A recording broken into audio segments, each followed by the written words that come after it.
We start with a hair-raising scene, a woman locked up, screaming for her freedom. We don't know who she is or who's holding her captive. It's a total mystery. But that's not all. The scene shifts, and we meet Stephanie and Eli, two tourists biking through Argentina. They've been having a blast for a week and are about to head back home. On their last night, they decide to stay in a remote little town near the waters that mark the border between Argentina and Paraguay. There, they come across a flyer plastered on a wall announcing the disappearance of a woman named Camila.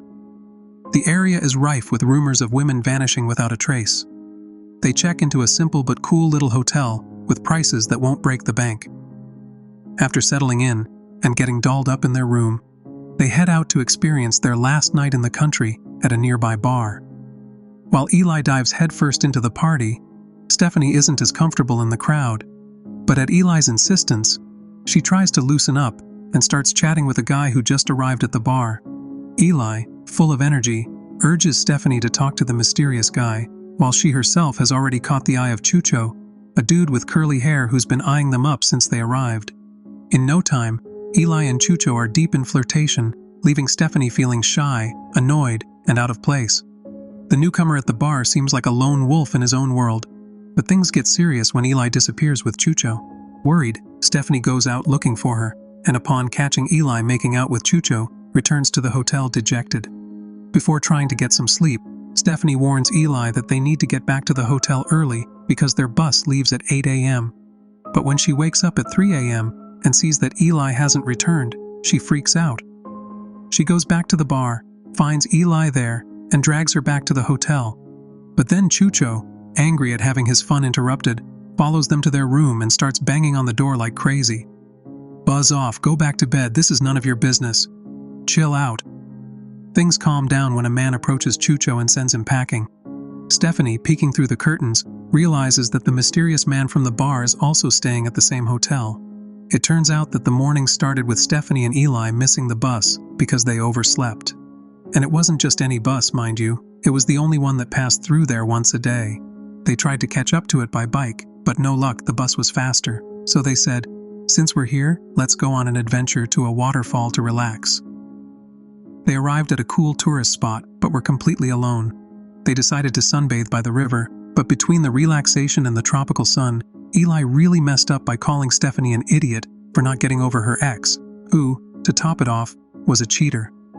Eli maybe wanted to help, but she was too blunt, and it all ended in a fight between friends.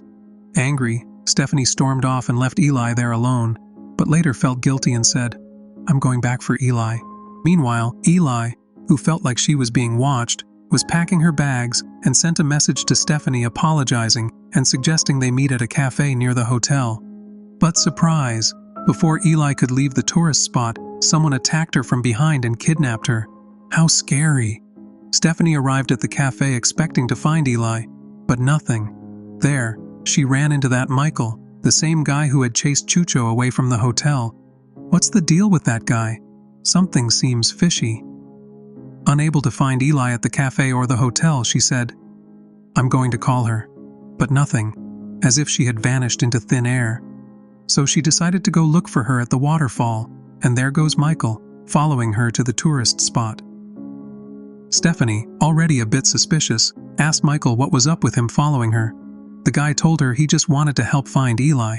Stephanie, preoccupied, ignored him and tried calling Eli again. Suddenly, a cell phone rings from some bushes. It was Eli's, and her things were still there. Stephanie got super nervous and called the police to report that her friend had disappeared. A police officer, Officer Calvo, arrived and seemed to already know Michael. Stephanie told him the whole story and showed him a picture of Eli, but Calvo, as if he had seen this 1,000 times, didn't even flinch. He said that tourist disappearances were common around there. The bad news was that he could only put on a show in the area and that serious cases were handled by the central police in the city. Calvo told Stephanie to stop by the police station to file the official report and that he would send the information to the central police. Then he asked her to wait for news, and there was Stephanie, waiting for any clue about her friend Eli. The girl, who doesn't stay still for a second, set out to search for Eli on her own, asking everyone in town. But guess what? Every time she brought up Eli, People vanished into thin air as if they had something to hide. And that's how Stephanie was when she suddenly ran into Chucho. The guy, upon seeing her, took off running, dropping his groceries. Stephanie, totally intrigued, took off after him, but Chucho ran as if his life depended on it, and she lost sight of him. Frustrated, the girl returned to the hotel. There, with her suspicions running wild, she went into Michael's room, which was wide open, and bam! She finds a bracelet identical to Eli's. Without thinking twice, she grabbed it and got out of there. Then she runs into Calvo, the cop, and tells him about the bracelet and her theory about Michael. Calvo, trying to calm things down, promises her that he will investigate, but Stephanie was fed up with the local police and in a fit of anger decides to steal the hotel owner's car to go after Eli herself. And just as she leaves, who does she see? Chucho riding his motorcycle through town. Stephanie, more determined than ever, takes off after him. It turns out that after following Chucho for a while, she loses sight of him, just as he enters a restricted area of Argentina. That place looked like something out of a horror movie, a city totally abandoned after a fire. Stephanie, who refuses to give up no matter what, steps into the area and starts searching for Eli like there's no tomorrow. Suddenly, bam! She runs into Michael. Feeling unsure of who to trust anymore, she confronts him with the bracelet she found in her bag. But then Michael drops a bombshell. The bracelet belongs to his girlfriend, Camilla, who also disappeared in this same area. He says he reported everything to Calvo, but the matter was still up in the air. Stephanie's desperation shoots through the roof as she starts to think Eli might be in the same situation as Camilla. She and Michael agree to search the ghost town but split up to cover more ground. Meanwhile, Calvo approaches Michael and informs him that the police are already on their way to search for both Camilla and Eli. During her thorough search, Stephanie spots Chucho's motorcycle parked in front of an old building near what looks like a lagoon. She sneaks into the building on tiptoes and, bam, finds Eli being held captive by Chucho. To create a distraction, Stephanie turns off the generator Chucho is using for his shady operations. While Chucho is busy checking the generator, Stephanie confidently makes her way to the small room where Eli is being kept. In the blink of an eye, she frees Eli, and the two make a wild run for it. But Chucho, quick on his feet, notices and starts chasing after them with determination. In a moment of self-defense, Eli lands a hard blow on Chucho, leaving him down for a bit. But he's not the kind to give up easily. He gets back up and resumes the chase as if nothing happened. Just as Stephanie spots a police car approaching and begins to feel a glimmer of hope, Chucho catches up to them. He tries to grab the rebellious Eli, but in a sudden burst of anger, he pushes her. Eli falls, hitting her head on a jagged rock, a fatal blow.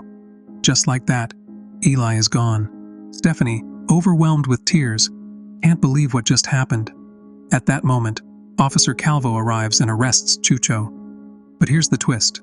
Instead of helping Stephanie, he locks her in the police car. There, she discovers the horrifying truth. Calvo and Chucho are thick as thieves, part of a gang that kidnaps tourists. To make things worse, Michael, Stephanie's boyfriend, shows up and stumbles upon the whole scene. Michael points his gun at Calvo, but the cunning officer makes him a chilling offer.